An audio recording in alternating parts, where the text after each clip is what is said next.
여러분 수고 많으셨습니다. 요한복음 이제 막바지로 들어가게 됩니다. 요한복음의 이제 마지막 부분은요, 예수님의 죽음과 부활을 다루게 됩니다. 특별히 18장과 19장은요, 예수님이 잡히시는 장면, 그리고 예수님이 신문 받으시는 장면, 그리고 예수님이 십자가에 달려 죽게 되는 그 장면을 구체적으로 묘사를 하고 있습니다. 여러분, 예수님의 이 십자가가 없었다면 요한복음이란 책은 아무런 의미가 없어집니다. 이 예수님의 십자가의 죽음과 부활이 없었다면 여기에 앉아있는 우리 모두는 아무런 의미 없이 앉아있게 되는 것입니다. 예수의 십자가가 있었기에 지금 우리는 거룩하신 하나님께 예배드리며 나아가게 되는 것입니다. 십자가에 죽으시고 부활하신 예수를 구주로 믿는 믿음만에서 비로소 오늘 이 예배가 진정한 예배가 됨을 우리는 믿습니다. 여러분, 예수님의 십자가가 여러분의 심령 한가운데에 있습니까? 오늘 여기 앉아있는 우리 모두가 정말 예수의 십자가 안에서 진정한 예배를 올려드리는 우리 모두가 될 수 있기를 마음으로 소원합니다. 여러분, 예수님의 이 죽음이 여러분과 무슨 관계가 있습니까? 지금 한번 곰곰이 생각해 보십시오. 예수님의 죽음이 나에게 도대체 무엇이란 말입니까? 한번 생각해 보십시오. 많은 사람들이 말합니다. 예수님의 죽음은 죄인을 위한 죽음이다. 아멘, 맞습니다. 예수님의 죽음은 나를 위한 죽음입니다. 예수님의 죽음은 나를 살리기 위한 죽음입니다. 예수님의 죽음은 나를 구원하기 위한 죽음입니다. 그런데요, 우리가 여기서 좀 더 구체적으로 예수님의 죽음의 의미를 생각해 볼 필요가 있는 것 같아요. 예수님의 죽음은 죄인을 대신한 죽음이라는 것입니다. 나를 대신해서 죽으셨다라고 하는 개념입니다. 내가 죽어야 할 그 죽음을 예수님이 대신 죽으셨다라고 하는 것이죠.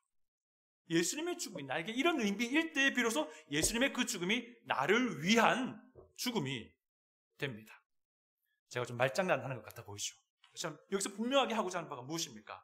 예수의 죽음이 내 죄 때문에 내가 죽어야 할 바로 그 죽음이었다라고 하는 것입니다. 내 죄 때문에 내가 받아야 할 하나님의 진노였는데 죄와는 전혀 무관한 예수 그리스도께서 내 대신 그 진노를 받으셨다라는 것입니다. 그래서 이렇게 또 생각하죠. 예수님의 죽음이 곧 나의 죽음입니다. 그래서 갈라디아서에서의 십자가의 신학은요, 이걸 말합니다. 예수님을 구주로 믿는 믿음의 사람들은 이미 예수님과 함께 죽었다라고 이렇게 갈라디아서는 우리에게 알려줍니다. 또 더 나아가서 이제는 내가 사는 것이 아니고 내 안에 그리스도께서 사시는 것이다 라고까지 갈라디아서는 이 십자가를 두고 설명을 합니다. 오늘은요, 이 예수님의 십자가의 고난과 죽음이 어떻게 진행되는지를 보게 될 텐데요. 여러분, 사실 예수님을 죽이고자 했던 유대 종교 지도자들의 시도는요, 굉장히 많이 있었어요. 그런데 어떻게 됩니까? 그때마다 번번이 그들은 실패합니다. 그런데 이번에는 어떻게 됩니까? 예수님을 죽이고자 했던 그들의 시도가 성공해요. 과연 그 이유가 무엇일까요? 과거에 수많은 예수를 죽이고자 하는 시도가 있었는데 왜 이제서야? 그 이유는요, 하나님이 정하신 때가 되었기 때문이었다라고 성경은 말합니다.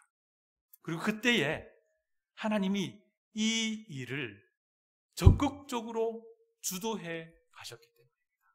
그리고 그때에 하나님은 또한 이 일에 순종하셨기 때문입니다.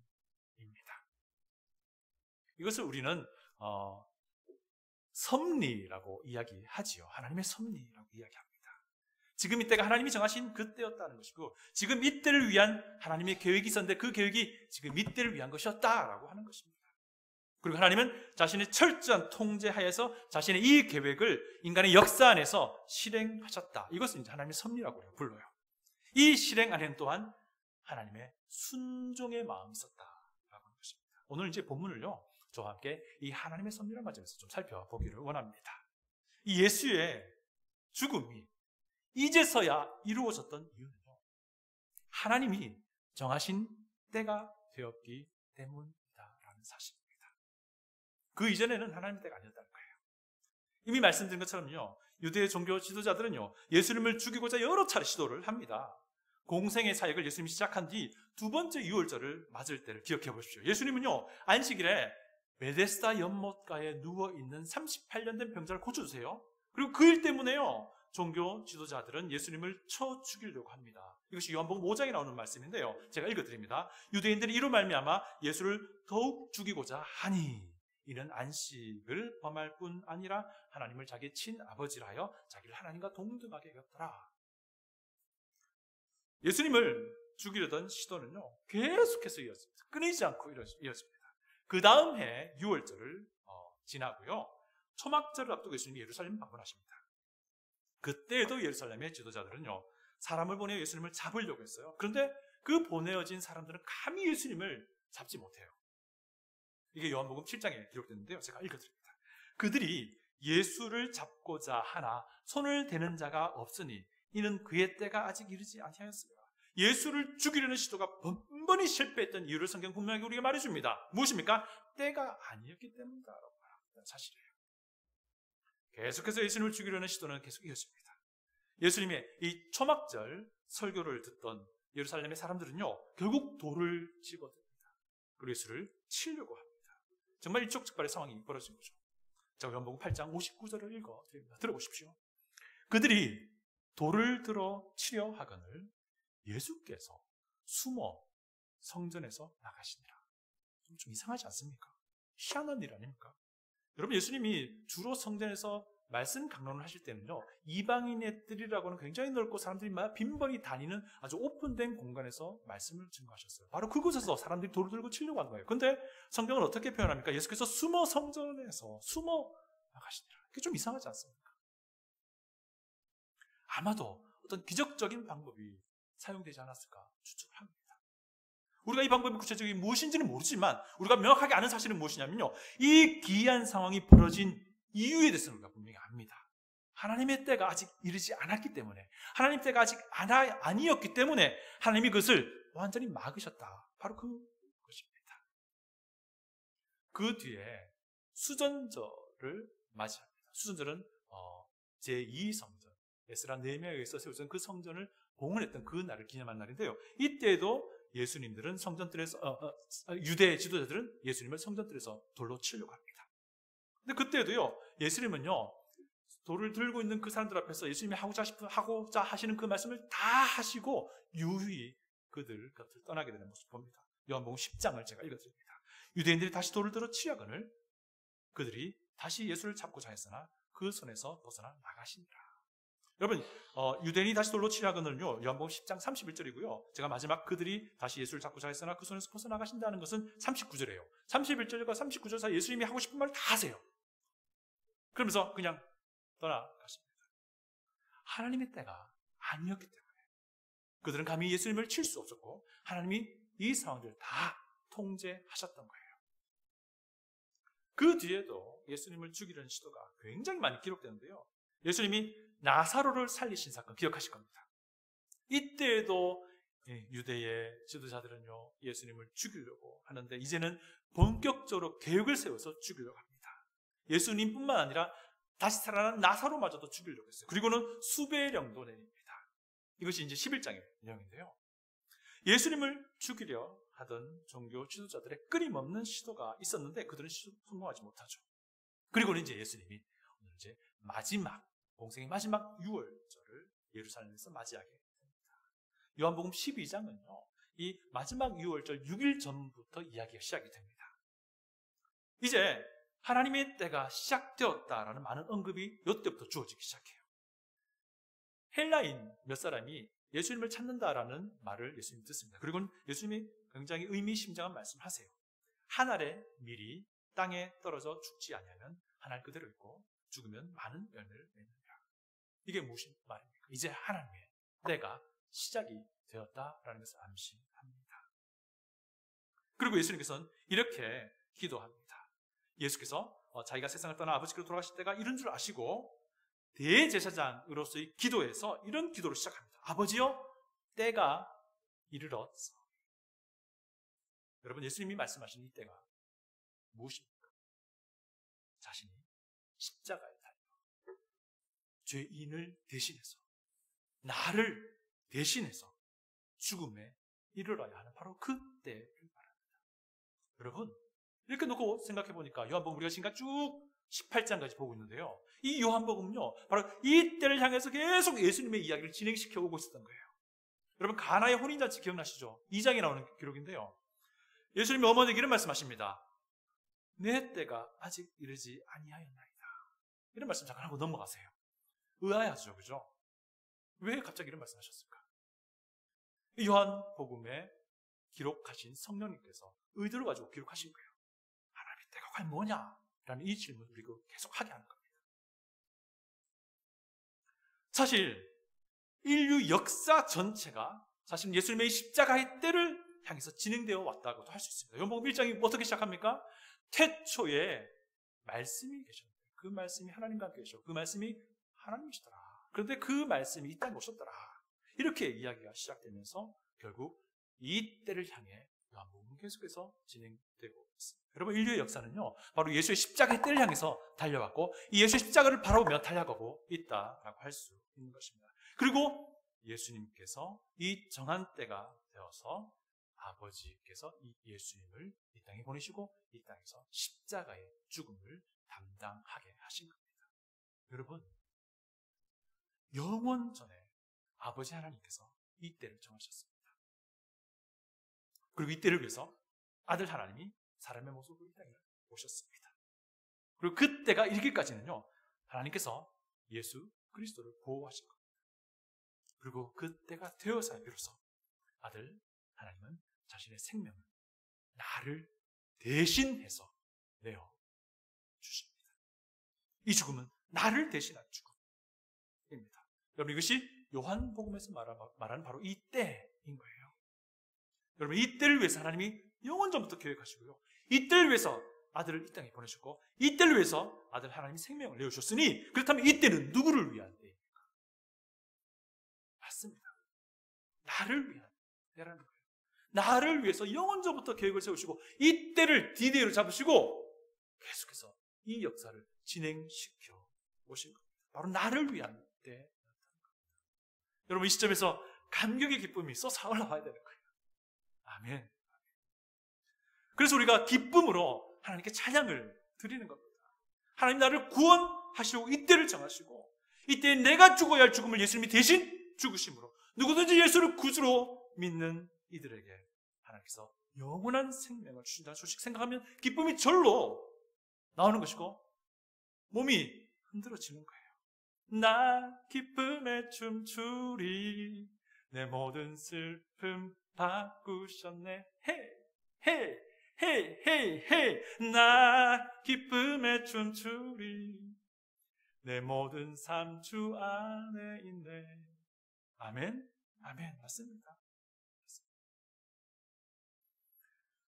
예수님의 죽음이 이제서야 이루어진 이유는요, 하나님이 정하신 때가 되었기 때문입니다. 그리고 그때요, 하나님이 이 십자가의 죽음 모든 부분들을 철저하게 하나님의 능력으로 통제하시고 이루어 나가시는 모습을 우리가 보게 됩니다. 한번 생각해 보십시오. 수차례에 걸쳐서 종교 지도자들이 예수님을 잡아서 살해하려고 합니다. 그런데 그때마다 그들은 번번이 실패해요. 그런데 이제는 이제 마지막 유월절을 맞습니다. 근데 놀라운 일이 종교 지도자들 입장에서 벌어집니다. 뭐냐면 그들은 한때 무엇이냐면요, 한때 이렇게 결정하게 됐어요. 명절에는, 이 유월절과 같은 명절에는 우리가 예수님을 잡을 수 없다라고 판단합니다. 그들이 이렇게 말합니다. 밀란이 날까 하노니 명절은 하지 말자라고 과거에 그렇게 결정한 적이 있었는데요, 이번 명절 유월절에는요 놀라운 일이 벌어집니다. 뭐냐면 예수의 제자 중에 한 명이 그들을 찾아온 거예요. 그리고 예수를 잡도록 도와주겠다고 하는 겁니다. 아마도 예루살렘의 이 종교 지도자들은요 이제 그들의 시간이 왔다라고 생각했을 거예요. 이제 시간도 우리 편이다라고 생각했을 겁니다. 그리고 그들이 주도해서 이 일을 진행한다라고 생각했을 거예요. 그러나 예수님은 자신의 죽음이 자신의 통제하에 있다는 것을 분명하게 밝힙니다. 제가 요한복음 10장 17절부터 18절을 읽어드립니다. 들어보십시오. 내가 내 목숨을 버리는 것은 그것을 내가 다시 얻기 위함이니 이로 말미암아 아버지께서 나를 사랑하시느니라. 이를 내게서 빼앗는 자가 있는 것이 아니라 내가 스스로 버리노라 라고 예수님께서 일전에 말씀하셨습니다. 예수님의 이 죽음을 예수님이 직접 철저하게 통제하시고 예수님이 결정하신다라는 것을 보여주는 대목입니다. 이것을 오늘 본문에서도 우리는 확인할 수 있습니다. 다 같이 우리 4절을 읽습니다. 성경을 펴시고 요한복음 18장 4절을 읽습니다. 시작. 예수께서 그 당할 일을 다 아시고 나아가 이르시되 너희가 누구를 찾느냐. 예수님은 앞으로 벌어질 일을 다 알고 계셨다는 겁니다. 그리고는 의도적으로 자신을 잡으러 온 자들 앞으로 나아갑니다. 그리고 물어봐요. 너희가 누구 찾느냐? 그리고는 예수님이 또 그 물음에 답하십니다. 너희들이 찾는 이가 바로 나다 라고 말씀하세요. 예수님 2번씩이나 내가 그니라 라고 대답합니다. 왜 그렇습니까? 이제 하나님이 정한 때가 되었고요. 그때 예수님은 하나님으로서 자신의 결정과 자신의 의지로 자신을 죽음에 넘겨주시는 거예요. 오늘 본문 보면 이 죽음이 예수님의 자기 결정에 따른 것임을 보여주는 대목들이, 힌트들이 많이 있어요. 예수님은요, 가룟 유다가 충분히 짐작할 수 있는 장소로 이동을 하십니다. 그것이 겟세마네 동산이죠. 제가 1, 2절을 읽어드립니다. 들어보십시오. 예수께서 이 말씀을 하시고 제자들과 함께 기드론 시내 건너편으로 나가시니 그곳에 동산이 있는데 제자들과 함께 들어가시니라. 그곳은 가끔 예수께서 제자들과 모이시는 곳이므로 예수를 파는 유다도 그곳을 알더라. 여러분, 기드론 시내는요, 성전 동편에 위치한 골짜기예요. 북쪽에서 남쪽으로 흘러내리는 시내가 있는데 사실 건천입니다. 마른 천이에요. 비가 와서 홍수가 있을 때는 물이 흐르지만 그렇지 않을 때는 마른 천. 이제 여기를 건너면 그 다음부터는 감람산 기슭이 시작돼요. 감람산의 서쪽 경사면이 되는 거죠. 근데 이곳에 겟세마네라는 곳이 있었어요. 이 겟세마네 동산은 예수님과 제자들이 평소에 자주 가던 곳이었습니다. 그러니까 유다도 이 장소를 충분히 알고 있는 것이죠. 유다도 그곳을 알더라. 예수님이 식사를 마친 후에 그곳으로 갈 것을 유다가 충분히 알고 있었던 거예요. 예수님 이미 유다가 자신을 배신할 것임을 알고 있었어요. 그리고 이것을 알고 있었기에 예수님은 일부러 겟세마네 동산으로 가신 겁니다. 왜? 잡히기 위해 가신 거예요. 계속해서 본문을 보면요, 좀 선뜻 이해가 되지 않는 부분들이 많이 나옵니다. 3절을 제가 읽어드립니다. 3절입니다. 유다가 군대와 대제사장들과 바리새인들에게서 얻은 아랫사람들을 데리고 등과 횃불과 무기를 가지고 그리로 오는지라. 여러분, 예수님을 잡기 위해 동원된 사람들이 어떤 사람들이 있었습니까? 군대와 아랫사람들, 대제사장들과 바리새인들의 아랫사람들. 이들은 누구냐면요, 그들의 사설 경비 요원들이라고 보시면 돼요. 그러니까 로마 군대와 유대 지도자들의 사설 경비원들, 경호원들이 온 거예요. 여러분들 되게 재밌는 게요, 이 군대라고 번역된 이 그리스어 단어는요, 로마군의 어떤 편제를 이야기해요. 한 600명 정도 되는 군대 단위를 이야기하는 단어예요. 현대 군대 편제로 따지면 버텔리언, 대대 정도 되는 거예요. 굉장히 많은 숫자의 군대가 동원됐어요. 잘 모르겠습니다. 모두가 다 동원되었는지, 여기에 속한 몇 명이 동원되는지는 모르겠습니다. 어쨌든 이 숫자가 동원이 됩니다. 그런데 한번 생각해 보세요. 예루살렘의 이 종교 지도자들이 자기가 원할 때 즉각적으로 이 로마 군대를 동원한다는 것은 쉬운 일이 아니에요. 왜냐하면 로마 총독 하에 있는 군대이기 때문에 그래요. 한 다리를 거쳐야 돼요. 로마 총독을 통해서 이 결정이 이루어져야 되는 거예요. 이게 무슨 말인 거 아니에요? 그들이 원한다고 바로 즉시 이 군대를 동원할 수 있는 문제가 아니라는 거예요. 시간이 걸리는 문제라는 겁니다. 물론 이 당시에 로마 총독과 예루살렘의 종교 지도자들은 굉장히 쿵짝이 맞았어요. 서로 윈윈하는 관계였습니다. 밀란이 일어나지 않도록, 특별히 로마 총독 입장에서는 명절에 밀란이 일어나서 토랑식이 굉장히 중요한 문제였습니다. 그때에 이 예루살렘의 지도자들을 통해서 밀란이 일어나지 않도록 뭔가를 공급을 해준 거예요. 서로. 여러분, 그리고 겟세마네 동산 다시 돌아옵니다. 예수님이 이곳에서 무엇을 하십니까? 기도하십니다. 오늘 요한복음엔 기록되어 있지 않지만 다른 공관복음서는 굉장히 자세하게 기록하고 있는데요. 예수님이 이곳에서 기도하세요. 몇 번 기도하시죠? 3번을 기도하시는데 땀이 피가 될 정도로 기도하십니다. 그리고는 제자들이 자고 있으니까 너희가 1시간도 깨어있지 못하겠더냐. 이것을 3번 반복하신 거예요. 이게 무슨 말이냐면요. 예수님의 기도가 결코 짧은 시간이 아니었다는 거예요. 꽤 긴 시간을 예수님이 기도하셨다는 것을 보여주는 겁니다. 여러분, 예수님이 이렇게 긴 시간 동안 기도를 하고 있으니까 바로 유다와 함께 로마 군대와 예루살렘 지도자들의 하수들이 몰려온 겁니다. 그게 무슨 말입니까? 예수님께서 유다가 로마 군대를 이끌고 이곳에 올 때까지 기도하고 계십니다. 여러분, 예수님의 십자가 죽음이라는 것은요, 시간도 장소도 그 타이밍도 하나님 자신이 결정하시고 하나님이 주도해 가셨다는 것을 보여주면 됩니다. 하나님의 주대로 십자가의 죽음이 진행되어 갔다는 거예요. 이 모든 과정이 하나님의 철저한 통제 하에서 이루어졌다는 것입니다. 이것이 우리에게 무슨 의미를 보여줍니까? 여러분, 예수님이 우리를 대신해서 죽으신 그 죽음으로 해서 우리는 영원한 생명을 가지고 있습니다. 나를 대신한 예수님의 그 죽음으로 인해서 우리는 구원의 사람이 됩니다. 그런데 예수님은요, 이 죽음을 자기의 결정에 따라 진행하셨다는 거예요. 예수님의 이 죽음은 예수님이 주도하여 자신을 내어주셨던 사건입니다. 이 구원이라고 하는 것이요, 하나님의 적극적인 통제와 하나님의 결정과 하나님의 주도하심으로 우리에게 주어졌다라는 것을 우리에게 알려줍니다.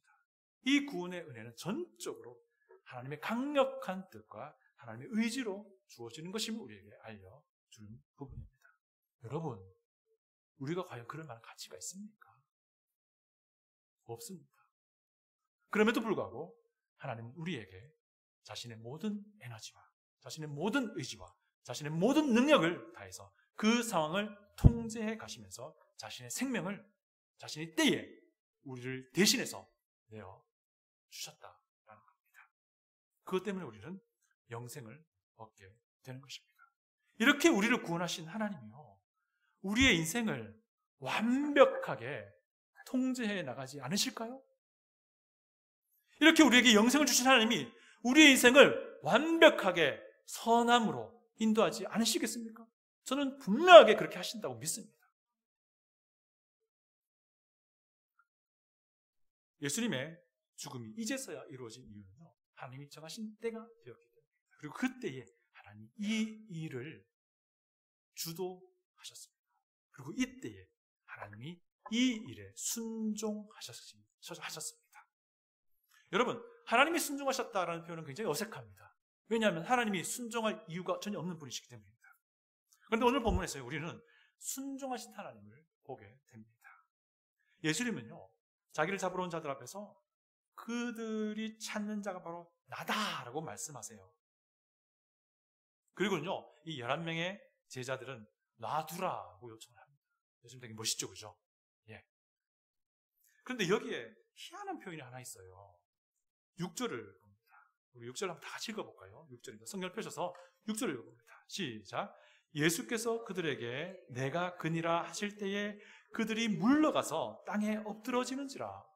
그렇지, 이상하죠, 그죠? 예수님이 그가 바로 나다, I am he 라고 하니까 갑자기 뒤로 막 물러서가지고 땅에 꼬꾸라진 거예요. 이게 무슨 일이 벌어진 거지? 싶잖아요. 여러분, 여기서 예수님이 내가 바로 그다라고 할 때 나라고 하신 요 표현이요, 사실 전통적으로 유대인들 사이에서는 하나님의 이름을 표시하는 표현이에요. 여러분, 모세가 광야에서 떨기나무 가운데 불타는 가운데에 하나님을 만난 거 기억나시죠? 그때 하나님이 자신의 이름을 뭐라고 하신 줄 아세요? 나는 스스로 있는 자다라고 우리 한글 성경은 번역하는데요, 영어 성경은 I am that I am 이라고 번역을 해요. 이 I am 이라고 번역된 이 히브리어 표현이 하나님의 이름을 보여주는 표현입니다. 그리고 그때 이후로 유대인들, 히브리인들 사이에서는 I am이라는 이 표현 자체가 하나님의 이름을 의미하는 것으로 스스로 있는 자라는 의미로 하나님의 이름이었던 거예요.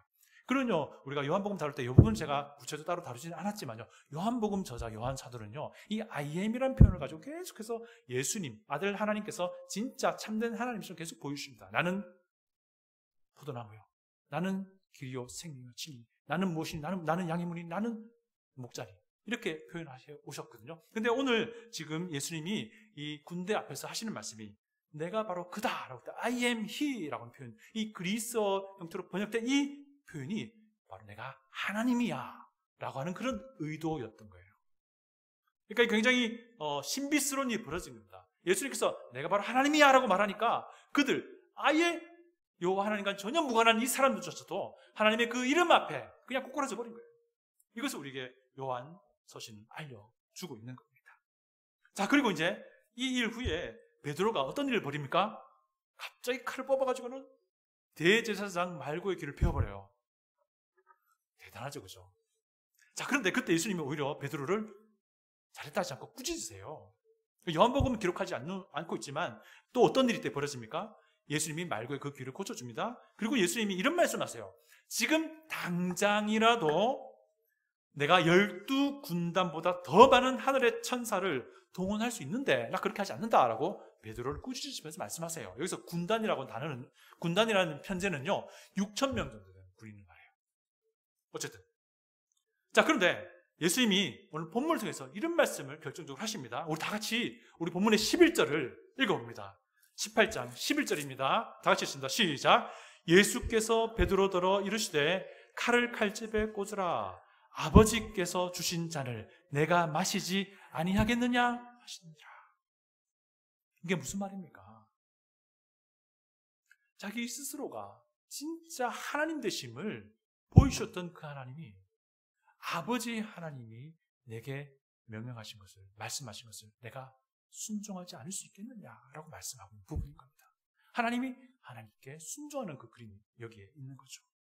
지금 6월절 이때, 이 시각에, 이 장소에서 잡히는 것, 그리고 곧 경험하게 될 십자가의 죽음은 하나님이 정하신 것이고 하나님이 통제해 가신 것이며 아들 하나님이 아버지 하나님께 스스로 순종함으로 이루어지는 것임을 우리에게 보여주고 있습니다. 여러분, 이것이 모두 무엇을 위해 이루어진 겁니까? 나에게 생명 주시기 위해, 나를 구원하시기 위해, 나에게 영생을 주시기 위해 우리 하나님께서 스스로 순종의 본을 보이셨다라는 말입니다. 여러분, 하나님은요 나에게 영생을 주시기 위해 이 때를 영원전에 정하셨습니다. 하나님은 나를 구원하시기 위해 이 사건을 주도적으로 행해 가셨고 이루시고 통제하셨어요. 하나님은 나를 살리기 위해 친히 순종의 본을 보이셨습니다. 여러분, 우리의 구원이 바로 이렇게 이루어진 거예요. 하나님께서 스스로 순종하셔서 이룬 것. 그러니까 우리가 어찌 가만히 있을 수 있습니까? 가만히 있는 게 이상한 겁니다. 예수의 십자가의 구원의 은혜를 기억할 때마다 우리 마음에 기쁨이 일어나는 것이고 우리 안에 감사가 일어나는 것이고 자연스럽게 몸이 흔들려지는 거예요. 그냥 사람의 감정을 표현한 것처럼 생각하지 마십시오. 우리가 왜 기뻐하고 우리가 왜 즐거워하고 우리가 왜 감사의 기쁨을 하나님께 올려드립니까? 이 은혜가 너무 크니까 그냥 그렇게 기뻐하는 겁니다. 그러니까 우리 어찌 하나님의 말씀에 순종하지 않을 수 있습니까? 아들 하나님께서도 아무런 쓸모없는 나를 살리기 위해 스스로 순종하셨는데 말이죠. 사랑하는 여러분, 요한복음은요 분명하게 이렇게 말합니다.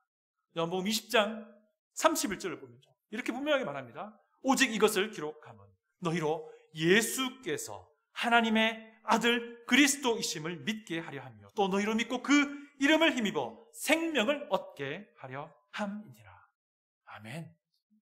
예수의 이 때에 십자가의 그 죽음이 나에게 생명을 주게 하기 위함이며 예수를 믿는 믿음의 사람들 가운데 생명을 허락하기 위함이다라고 말합니다. 이 요한 사도는요 요한 1서에서 비슷한 논조를 말합니다. 요한 1서 5장 13절입니다. 내가 하나님의 아들의 이름을 믿는 너희에게 이것을 쓰는 것은 너희로 하여금 너희 안에 영생이 있음을 알게 하려 함이라. 그냥 영생이 있음이 아니고 영생이 있음을 알 수 있도록 하신다는 거예요. 사랑하는 여러분, 여기 앉아있는 우리 모두가 나를 대신해서 죽으시고 부활하신 예수님을 믿는 믿음으로 영생이 주어졌음을 알고 그 영생 안에서 기쁨과 감격과 순종으로 하나님의 길을 묵묵히 걸어갈 수 있기를 간절히 소원합니다. 다 같이 기도하겠습니다.